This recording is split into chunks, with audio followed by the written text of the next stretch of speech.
Put the blue chat thing here. There we go. All right, we're live again.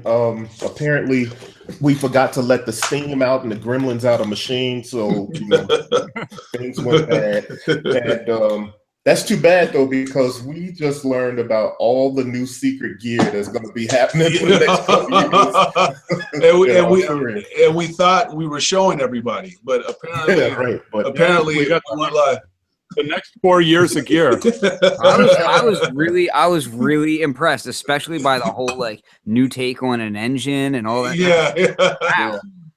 Yeah. I was impressed by the big one with the all the extra buttons. and the 2 keyboards. I think that's really going to work well. I think that's really going to work well. Yeah. Yeah. Yeah. You didn't think you could put a bellows in. But yeah. But awesome. I mean, but the way you guys are doing it, it's going to change the game. It's perfect. I can tell. Yeah.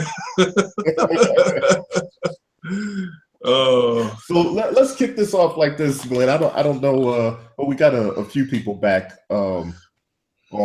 So I want to go into, before we dive any deeper into the DrumBrute, let's go back and talk about how you ended up, becoming a part of Arturia, with them being in France, you being here. Yeah, it's funny because I was doing post-production stuff back from about 98 to 2005. I was doing a post-production. I was doing sound effects for cartoons, dialogue editing, Foley editing, sound effects design, later motion graphics and stuff. And so just, I've always done synthesizer stuff. I was at Roland in the 80s and 90s and 360 systems before that. But, I've always been a synthesizer programmer, and that's been my first love, is just making sounds. And so when Arturia came out with like the Modular V software, that's what I learned on at Pasadena City College. They had a Moog Modular, and that was a system I learned on. And so they had this software Modular, and it was like, oh man, awesome. I can get my Moog Modular again. So when they came out with CS80, I was in Darcey for AAS, Applied Acoustics software.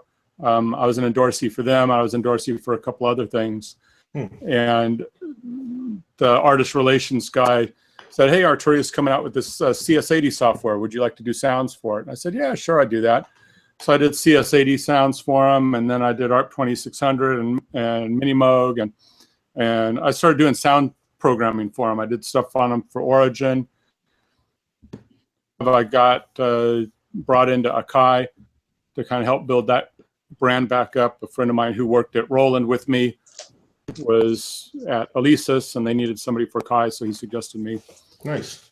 So I'd had this history with Arturia of doing sound design work, and so the owner, Fred, and I, at every NAMM show and stuff, we'd see each other. Our booths were right next to each other, and we'd get together for lunches and just talk, and he'd ask me questions about products, and we'd talk about the state of the industry and what's going on and stuff. And I built out of a long-term relationship with the company that I had, going back to probably 2002 or 3. Oh, wow. Very cool. And you said, actually, I don't know if a lot of people know that you worked at Akai. You worked on a few products at Akai, though, right? What were some of the products you worked on at Akai? Yeah. I worked there from 2005 till 2011. I designed the MPK keyboards, the MPD pad controllers. Probably the biggest selling product I designed was the APC 40. I was an Ableton user. I was an Ableton user from version 1.0 because I did in the 90s. And loop libraries back then, when you tried to use them, it was like, oh, this sample's 332 samples, and this one's 400,348 samples, and you'd have to trim samples and get glitches to get the loops synchronized. And Ableton was like, hey, all of a sudden I can use these loops. So I was an Ableton user from 1.0. When I first saw it at NAMM, I was like, I'm on it. Nice. So when I got to Akai, I was like, yeah, this is the first thing I want to build. I want to build this Ableton controller. Wow. That is insane. Yeah, that's so we were able to talk Ableton into doing it. And so But yeah, that MPC 5000 XR20 drum machine. And that's funny because everything from 2005 to 2011. Yeah. So you kind of built that relationship with Ableton based on the APC 40. Am I right about that? Or yeah, okay. It was, me on Akai and Jesse Terry on Ableton side. The two of us, we're talking to the CEOs of our companies, and wow. And made it happen. I see where you're going with that. Yeah, so and that, then it's born the push. Yeah, and that relationship, kind of just that's insane. That's man. Because back then, even the owner of Ableton was not sure about. He's like, well, we've only got 10,000 customers, and I was like, no, man, you got 500,000 customers. Just they're all using crack versions of your software. And but here's a way we can sell some hardware, give them a good version of Live that they can then upgrade for and make them all legit. And that's crazy. Sold like 90,000 APC 40s. And that relationship between Akai and Ableton is pretty much still there to this day. They're still kind of doing the APC thing. So that's interesting that started with you. That's amazing. Yeah. That's cool. So one of my proud moments. That was cool. Oh, so that scared me. I thought we lost each other again. So, hey, let's, somebody was asking, I don't know if we addressed, I want to jump back into the DrumBrute. I don't know if we addressed the USB functionality. Was somebody asking about USB functionality on the DrumBrute? Yeah, so there was actually a few different questions. There was questions about what all can be sent over USB as far as control and syncing and that kind of thing, but also there was questions as far as is there any external sequencing that you can do, meaning can you use DrumBrute over MIDI or whatever to sequence other gear, that kind of thing, or vice versa, have other gear sequence DrumBrute, right? Is that kind of yeah so MIDI on the USB we've got full MIDI. Each pad sends a MIDI note value. Each pad and the internal sequencer, actually the internal sequencers will record full velocities. So everything you record into it, it's recording full velocity. It's just the analog circuitry only has two levels. It has the regular and then the accented level. So you can set how hard that velocity is in the editor. You can set where that is. So I think we have it defaulted at like MIDI 110. Anything over that's the accented, anything below that's the regular. But the sequencer does store the full velocities. So you can sequence on this and then MIDI out control something else with full velocity control from the sequencer. Just the same, you can come back into it and all the drums will respond to the same MIDI note values and velocity levels coming back in. Will this be used in the MIDI control center? MIDI note and MIDI clock information. Will and then MIDI control center like BeatStep Pro does? I'm sorry, what was that? The MIDI control center, will it use the same software that like BeatStep Pro does? And can you assign each drum pad like what MIDI note number it is? Yeah, you can assign different note numbers for each of them. Yeah, it uses the same MIDI control center software that we use for BeatStep Pro and all of our other products. Okay, so yeah, you can. There's a whole bunch of different things that you can assign MIDI control center software. Just like BeatStep Pro, you can set different things that you like. Do you want the patterns when you change a pattern? Do you want it to wait till it gets to the end of the pattern? Do you want it to change instantly? Your MIDI channels, note values. There's a whole bunch of parameters in the MIDI control center. Have you done any stress testing to see how fast you can send a clock signal into it? No, it's going to. We basically limited the clock rate, on the internal sequencer. I think to like 240 or something. Okay. It gets to a factor of the gate length. Yeah, I was going to say that. Yep. The drums have to have a certain amount. There's some drums that take like an 8 millisecond gate to trigger properly. So you can't get shorter than that and have it actually trigger the sound right. So yeah, there's going to be an upper end limit that it'll try to send the gate, but you may not end up triggering the drum sound. or you'll get gates that are overlapping and they won't play. Yeah, I know certain guys that they do like breakcore and stuff, so they do like these ridiculously high BPM. So that's kind of why I was wondering about that stuff. And plus, it's really fun when you're sending a modular clock signal in there. You can do interesting things like, you know, doing like weird swings and stuff by sending clocks faster and slower, and you know, that sort of thing. So that's actually something that I'm really excited about. Is just the fact that it has proper sync in and out. You can complain about, you know, CV or gate in out, but realistically, as long as you're clocking it from your modular, it's not really a big deal, you know. Yeah, true, very true, actually. Now, what about you guys? So I know that Corey has it. Corey, have you been syncing it with anything, or are you primarily using it standalone? I know you like to send it through the Auto Biscuit. I know you were doing some of that stuff. What kind of things are you finding pairs well with it externally? Well, I haven't gotten a chance to. This is the production unit, so I haven't gotten a chance to. I only had it since yesterday. The demos that I did, you see my eyes are red, it's because I was up until about 30 minutes before the launch last night. I feel bad for Corey because I've been giving him units and then taking. Yeah, here you got 2 days, and taking it back, and I give it to him. I take it back, and. It's all good. It's been fun though. What I've been doing with this one, I haven't gotten a chance to really sync it up to any software just yet, but I'll do that like for the review and stuff. But I've been running it through the Biscuit, you know, using the delay and the detuner and the down sampling or whatever, and just kind of crunching it up a little bit and distorting it. So that's kind of fun to use it with a distortion unit. The other thing is that running one instrument out while I'm playing, like I was just talking about earlier, running one instrument out while I'm playing the sequence, and then running that through the modular, because I have this whole little 3U effects rack unit, and it has the Dave Smith character filter, the Pittsburgh modular phase shifter. I actually won that. Oh wow! At the Pittsburgh modular. What do you? Yeah, I need to ask you about that. I won't do it now, of course, but yeah, that. Wow! I didn't know you had that. I didn't know you had that. Yeah, I won it, yo. I won it. I was up at the Pittsburgh modular thing at Perfect Circuit. And then, you know, he was like, wow, what do you know? B-Boy Tech won it. That wasn't set up that way. So in my effects rack, I got that. And I've got the Rainmaker and Warps and Clouds. So I've been kind of running it through a little bit of all of that stuff.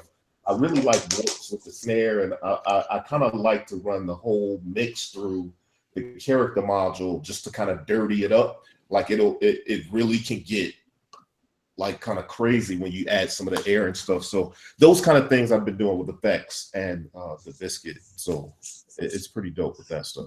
So I was getting some questions, and they were asking about Arturia's relationship with other companies and collaboration with other companies. So I guess what they were kind of getting at is whether or not you guys collaborate with like Native Instruments and Akai and those companies, as far as I don't know if it's just as far as software integration or controllers or what. Well, we did. We chose to support Native Instruments NKS format with our controllers, well, with all of our software, so that if you bought a Native Instruments keyboard controller or a machine, then you have direct access to a bunch of the parameters. You can page shift through a bunch of the software things. So yeah, we chose to support NKS format because there's so many, you know, machine and, you know, tractor and complete users that they were marketing to. It was kind of a natural thing for us to support them. Software company, we're probably the second biggest software company. So yeah, we've chosen to support that format. We haven't decided whether we're going to support the VIP format or if we're going to do our own format. We're still looking at different things there.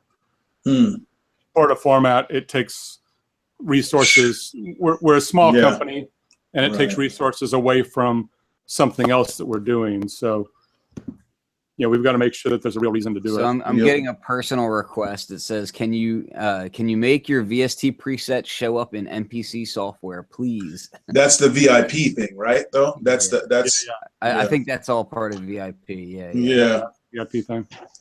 Yeah. So the other thing I wanted to ask you guys about is so Arturia as a whole, in the past, I don't know when did DrumBrute come out? How long ago was that? DrumBrute came out in 2012, I think. Okay, so really since then, they were, I think that was kind of like the first of the new analog mono synths that really came out, like that really started that resurgence, really. Because before that, I don't know if the Monotron was out, but at most I think that was the closest.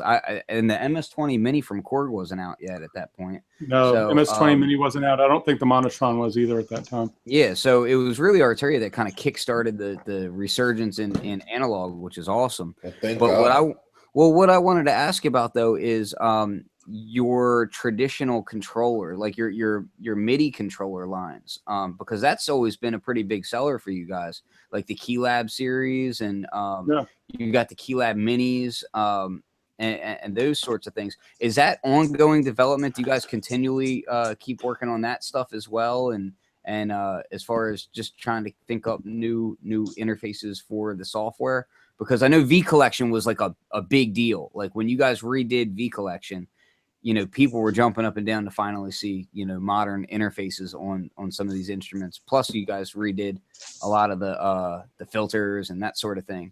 Yeah. So it just got me kind of thinking, like, well, you guys are doing so much hardware now. I mean, has your hardware design group grown? And like, are you guys like constantly churning stuff out now? Like, what's going on there? Yeah, I mean, again, we're a small company, so we've got an analog team. We've got kind of a digital team, we'll say. Then we've got a software team. So we keep all of these teams busy all the time. The software team's starting to work on the next things. So we just did V Collection 5, shipped in June. Updates and cleanup and stuff in the code base right now. Man, they're just fixing stuff in there. They're starting to work on the new instruments that are going to be in V Collection 6. You know, we're starting development on all those products here over the next 6 months. We'll start development into those. We've done an upgrade. We did an upgrade to Analog Lab, and you know, we're going to be looking at more hardware controllers and better integration with all of our own software and hardware. As far as oh, I'm sorry.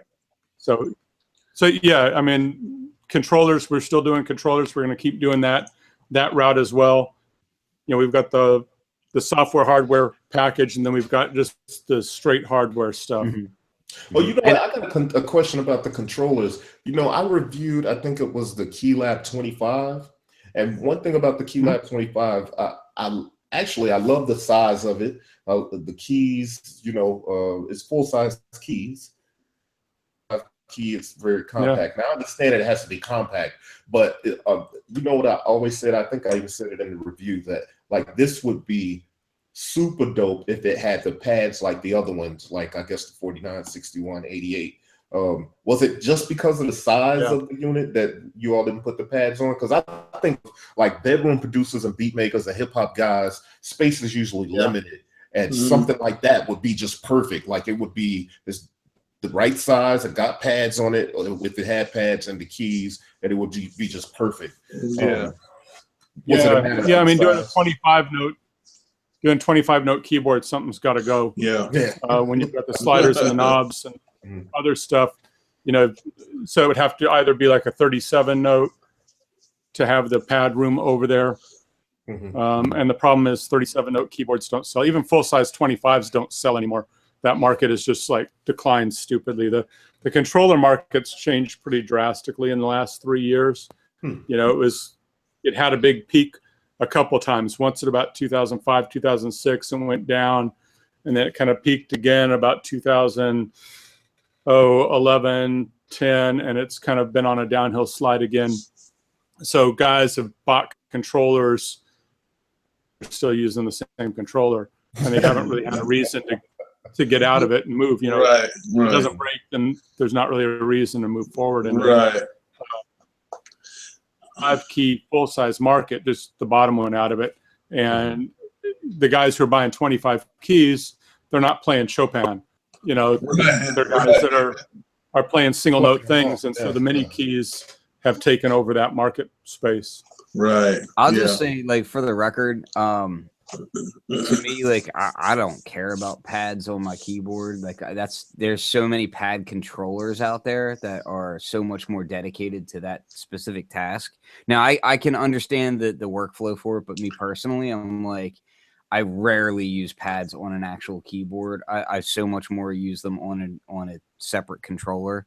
That to me, it's like, you know, well, they're there. That's cool and all, but you know, like I have a Keylab 49 right here. The only thing I use them for is setting up chords. You know what I mean? Like to trigger off chords, which is cool. But for me, my main thing, and I said this to you last time, I'll say it to you again, I'll say it forever, scribble strips. I am a huge fan of scribble strips directly above or around or under the knobs. I want scribble strips right there. And I'll bring it up every time, forever. Hey, how much money you got? You know what? My buddy Corey's got me. So you just cut the bill right to him. And Glenn, scribble strips are awesome. Oh, I'm sorry. Yeah, I was going to say awesome. The pricing. Yeah. I'd rather lose pads and gain scribble strips. I have a question for you, Glenn.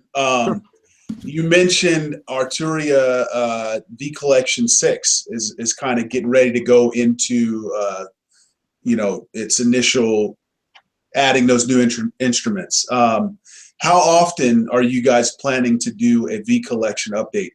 I mean, do you have a time frame? Is it going to be yearly or just whenever it's ready? Or it's usually when it's ready.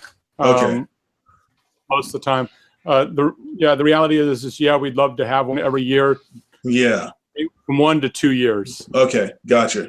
And so we kind of aim for that, you know, but we've got to get the right instruments. We've got to get them modeled. We've got to, you know, look at what else we want to do, what we want to change, what we want to fix in the old instruments. You know, there's a whole lot of planning, a whole lot of timeline stuff that goes on in that. But yeah, I can imagine. I personally would love to see it every year. You know, that'd be great. Yeah. We'd love to do it every year, but that's probably not real possible. I mean, yeah, we could cut features and cut instruments, but we want each of the V Collection updates to be something fairly significant. Definitely, yeah. So we don't want to just go, oh, here's V Collection 6. We gave you a compressor. Yeah. Right. Like, okay, well. I think there's something to that too, because it's when you start throwing updates out there just for the sake of oh well, we know we could sell something. It's like, well, then your product reputation can take a dive because you're too busy worrying about it's selling something that isn't no quality. You know what I mean? So exactly. I'd rather you take your time, do something quality. Let me. Yeah. So and what value? Plus, there's so much in the last release that, like, I still haven't even finished diving through. I spent a lot of time on the Synclavier. Yep. And a lot of time on the Farfisa, which the Farfisa, I'm telling everybody, is like the hidden gem. That thing is so bananas, and people don't realize. They think it's just an organ, but when you get into the additive synthesis on that thing, that thing is sick. Gracious. Yeah, that thing is awesome.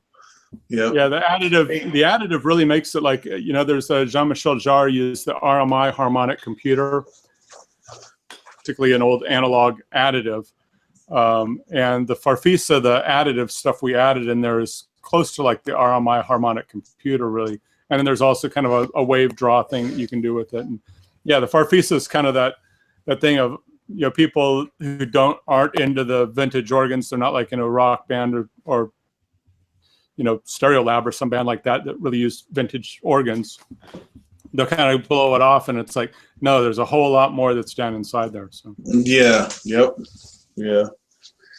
So I had Mark Kilborn. Shout out to Mark. He's a fantastic sound designer, and I believe he's currently working on the new what is it, Call of Duty project. He's doing Call of Duty, the remaster of Modern Warfare.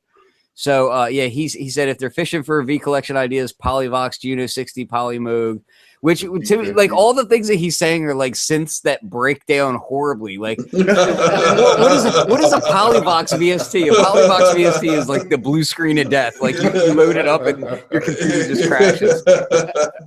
That's a perfect emulation right there. Hey, so I keep noticing there's one thing. Have you all noticed this keeps popping up in the chat? Somebody asked, when are you going to make a sampler? That is, I mean, but then you kind of, did we kind of address that maybe? Sort of. Earlier? No, we haven't really talked about samplers. Hardware samplers, software samplers. Yeah, Hardware. Everybody wants hardware. Come on. That's like I mean, thing.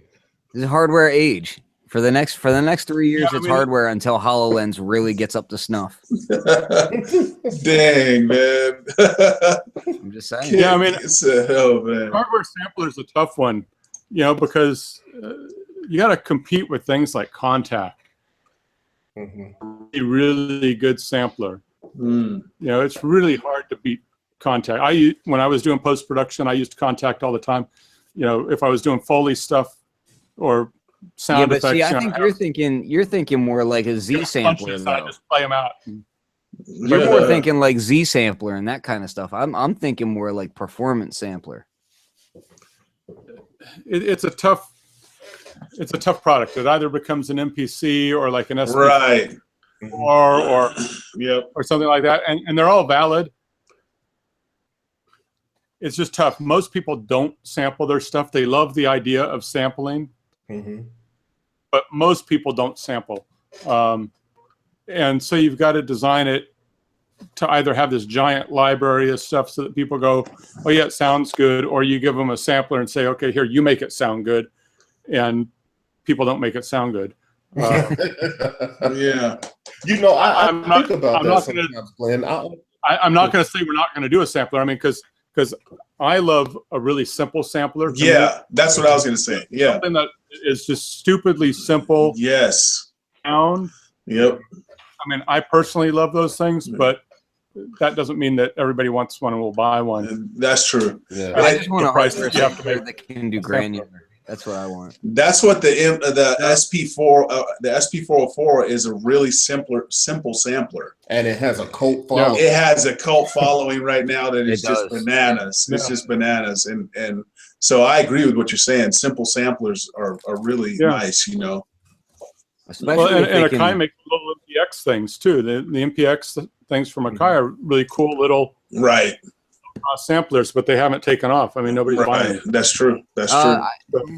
I've heard reasons as to why people don't really gravitate towards them, and I think it's if I'm not 100% sure, they don't have sequencers, right?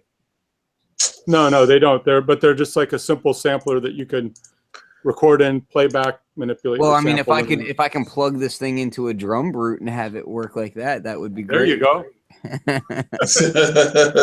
Bringing it back. The sample without a sequencer is crazy talk. Yeah, it sure is. It sure is, man. Is it a keyboard sampler? Is it a drum sampler? I mean, there's different types of samplers too. Yeah. So yeah, when people say a sampler, people kind of get their own thing in their mind of they think an MPC or a 404, or they think an SK1, or they think a Z8, or you know, they run the gamut. But no, I'm not going to say that we're not going to make one. I'm not going to say we don't have one in the plans, but I'm not going to say anything about it. I think you just said a lot. So that's how rumors fly. That's good. Good job. I'm getting the question, and I'll pose it just because I've also seen it in the forums and whatnot during the DrumBrute announcement. So DrumBrute's out there, and a lot of people were speculating beforehand about what could Arturia be doing, and the topic of, well, would they do a hardware Spark, which Spark is the Arturia software drum machine, and they also have an awesome little Spark LE controller. Has this crossed you guys' mind as far as bringing that out of the software realm and into hardware at all? And oh yeah, we've definitely talked about it. You know, it's been one of those projects we've talked about for a number of years. about doing an embedded system with it. The problem is that Spark, because of the physical modeling, because of the sampling, because of the analog modeling, it's a full modular analog synth in there. Mm-hmm. A lot of CPU. And, you'll see even like on a MacBook or something, Spark takes a healthy amount of CPU. We had to cut out some of the stuff as far as the physical modeling and stuff to make iSpark. Mm-hmm. And, and that's running on a pretty powerful CPU as well. And the fact is that you can't buy a CPU that powerful and put it in an MI product. A company that's buying 1 million PC tablets or 10 million motherboards for a PC, they can get the price down. But when you say, we want 1,000, they go, okay, well, that CPU costs $600 for the CPU, or whatever. Yeah. And that's a done deal for the price point at that point. And then, so it's like, okay, so here's your embedded system that costs $2,500. It's like, it'd be really cool, and all 10 of the guys who bought it would love it. And then you would not believe the kind of sparks that would fly online about that. Right. So the fact is, we would love to be able to do it. I'd love to see Spark on a hardware platform, but the amount of CPU it requires doesn't really lend itself to that at this point in time. But CPU is getting faster and faster, and who knows what's going to happen in 5 years. But, right now, the CPUs that we can afford to put in a product can afford to buy the product. Yeah, that makes sense. Can we just get some bottoms? 5 years ago, it's expanded a lot too. So you all are able to do things now that you probably couldn't do 5 years ago. So who knows what will happen next year, next 2? Who knows? Yep. Mm-hmm. Hey, Corey, I want to get some bottom line stuff out real quick, just so that everybody has the information. Yeah. When exactly is DrumBrute available to purchase? Like, when is it in stores, and what is the actual street price? When exactly is it going to be here? I'm not exactly sure. I need to know by the second. It's going to probably be here mid-November. It's got they're getting on boats. It takes a few weeks for the boat to get here and get through the shipping center and into the storage distribution center. So, we like to say it's probably going to be mid-November. Okay. Your mileage may vary depending on who your dealer is and how fast they can. So if you're lucky, Thanksgiving, you can ignore your family members and be playing on this thing for the whole time. Yeah, you can ignore them all 4 days. Mark me down. You can save all the calories. That's it. Yeah, so it should be here in November. Like I said, there's a bunch that are already on a boat headed for Europe, because that boat ride's longer than the boat ride to the United States, so they got shipped first, and then we'll get the next shipment. And what's the price point again? And you wanted the street price. The street price is $449 US. Yes, nice. Impressive. Very nice. That's a lot of analog for $449. It is. Well, the crazy thing is just that you have all those outputs. That's really where it separates the men from the boys, really, if you look at it, because then you start seeing, okay, well, now it's not just like, if you look at, whatever competitions out there, they don't have individual outs, and that's where you can take it into a professional studio and you can do a whole hell of a lot more, right. So, that was a huge, everybody that I've seen commenting as far as, who are serious about this stuff, they're all super ecstatic that it has individual outputs. Mm-hmm. Great, Yeah. To me, it has to. A drum machine has to have that. Any kind of drum machine you want to be serious with. And like I said, from the first drawing from March 2015, it's got all the individual outs on there. So that was from the first thing of it's got to have individual outs on these things. That makes sense. That makes total sense. And did we talk about MIDI CC messages? I know that was a big question, and I don't know what was. Are you talking about from the knobs or what? Yeah. Or to the knobs, from like, say, software to the knobs, or vice versa, out and in. They're all analog, right? Out and in. Yeah, those are all analog knobs. Those knobs are actually in the analog circuit itself, just like on a mini Brute. When you turn the filter knob, it's actually the knob in the filter. So yeah, there's not digital. To do that, we'd have to have digital control analog. Right. Yeah, we don't have that on here. So Gotcha. That's exactly the question that MCC. they were asking. So I'm glad you mentioned the mini brute and stuff, because that was the question that somebody asked me to ask. It was like, hey, is it like the mini brute where it's all analog and you don't have the digital control? That's exactly the answer. Yeah, it's just like the mini brute. Like on the Matrix brute, every knob there is read by a CPU because it's all digital controlled. Digitally controlling for the presets. Gotcha. So it's like a Prophet 5 and a Prophet 08 or Oberheim OBXA. They're all digitally controlled analog.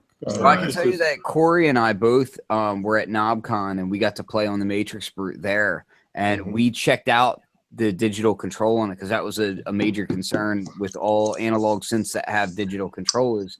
Is the resolution high enough to where you're not hearing stepping and it's not getting in the way? And unequivocally, no stepping. Like everything was super smooth on it. So we were really happy about that. What I'm happy about with it, when it comes down to the Matrix brute is, obviously I have that Voyager sound. There's something about, the Voyager sound that does something, but there was some demos that you guys did. And there was a small point at the end of one of the demos where it almost sounded spot on for a Voyager, but at the same time, it had all this vast array of sounds that it was capable of. And so that kind of a little bit blew my mind. I thought that was dope.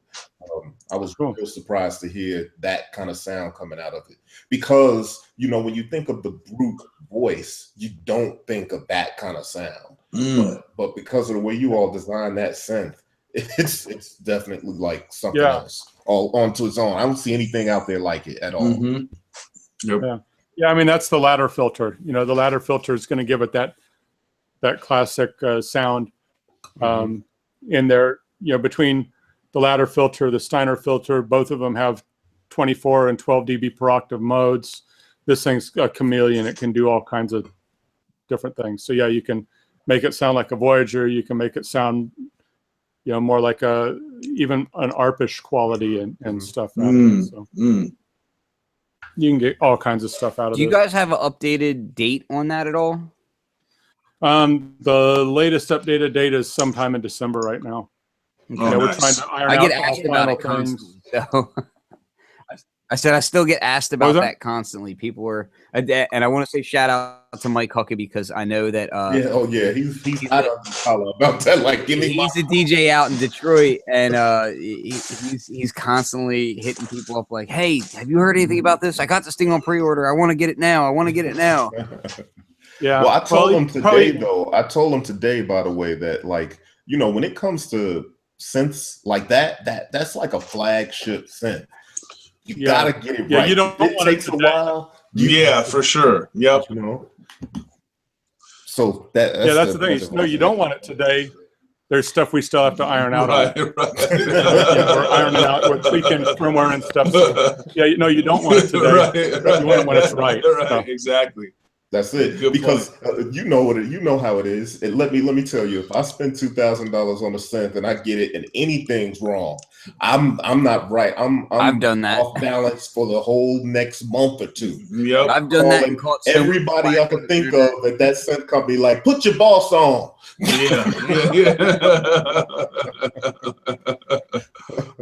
Yeah. It's looking exciting though, because I mean I see it back there and it's like I think people are excited. They see that you have the modular back there and it's sitting right next to the Matrix Brute, and we know that the Matrix Brute has all those modular connectivity points. So I think it's got everybody excited and ready to go. And then add on top of that, now you have an analog drum machine that will do the same syncing, so that you can sync it to your modular and your Matrix Brute, have everything in sync. I mean, that's pretty awesome. I'm gonna get your DrumBrute and your BeatStep Pro and your Micro Brute and Matrix Brute and Mini Brute all sunk together. Yeah, that was part of the thinking on the DrumBrute, was like, okay, well, our demos can only be like synth. We can't have any beats with this, so we better invent something to add to these things to make some beats with it for our demos. Right. Well, that makes sense, though, because I mean it's a complete product line, and we just did it for the demos. That was all. I had a comment from somebody who was kind of trolling the stream, and he was trying to say, "Oh, they just did this as a stopgap just to pad their wallets or whatever." I'm like, do you really think that they would put all this effort into making all these new analog synth voices if it was a stopgap? Like, no, you would use an existing technology. You wouldn't redesign something from scratch, you know? But I mean, that gets back to the internet. Like I was telling somebody, internet. I was talking to somebody the other day, and we were just commenting about ridiculous things that we have to deal with on the internet. I said, well, you just have to remember, this is the internet. People dress up as furry animals and go to conventions. You can't take it too seriously. Yeah. That's the end of the day. But no, it's been great talking with you, man, and getting a view on this. Corey, can you hold that thing up again? Can we take a look at it? Yeah, let's do that. I want to see that physical unit again. Look at that. Pretty colors and all. Put it on the there. So. Oh yeah. Yep. So hold on. It does a little dance when you turn it on. Oh yes. Very nice. Nice. And that Also, after about 5 minutes, when it gets bored, it will start just like randomly turning lights on and stuff. We call that like our Las Vegas mode. Yeah. But if you hate it, you can disable it in the MCC software. Once you get the thing, you can go, that's really cool the first time, and then like after a while, you don't want it anymore. But so we made it where you can enable or disable it. Yeah.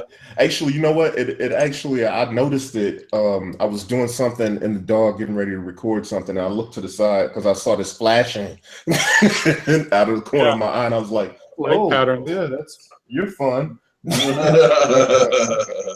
So yeah, man, I think we covered everything. We got a lot of information. A lot of people have been hitting us up because they knew we were going to do this evening. And so, look, what do you know? You got 2 shows out of it. So there's a lot of information in this Beat People podcast about the DrumBrute. And I want to thank you for coming by, Glenn. Thank you so much for having me. Thank you for, I'll say Corey did some great patterns in the stuff. All the hip hop patterns that you hear in here were Corey. He did some amazing stuff. I appreciate that, man. I appreciate the opportunity just to work with you guys. It was fun. And so, yeah, I guess we're signing off until next time. And are people rushing at you with questions still over there, Ken? They were asking about some stuff that Glenn had spoke about on a previous show that he was on with me when he was on Producers Hangout. We were talking about JJOS and some other stuff. So, okay. But that stuff was pretty much already answered in the other show, so I'll just point them to that. Just direct them to the other show, right? Yeah. Go watch that, because that was a good long interview too. So Glenn, and that's the thing, is that Glenn's been really, really kind in sharing his time with us and the community. So I mean, it's not many people or many companies that are going to give us that kind of access and be that open. So I think that says something about the passion for the products too. Definitely. Yeah. I mean, we're all gear geeks here, and any chance to sit around and talk gear with people. Look behind him. I mean, I was trying to meet Corey the other day to drop off that DrumBrute, and I was over at Perfect Circuit Audio, and me and one of the guys there got talking gear, and I was like, oh wait, I gotta get out of here. Well, I know Corey likes to duck out of work traffic and go there, and I'm so jealous, but at the same time I'm so not, because I'd be so broke. Yeah. That's how I spent so much money on modular, because of ducking out of traffic into that place. All you West Coast guys got it easy. So, okay, cool. Thanks for coming by the Beat People podcast. We're signing off. We'll check you out next time on this Thanks for having me. special broadcast. Thanks for stopping by. And I'll kill the broadcast.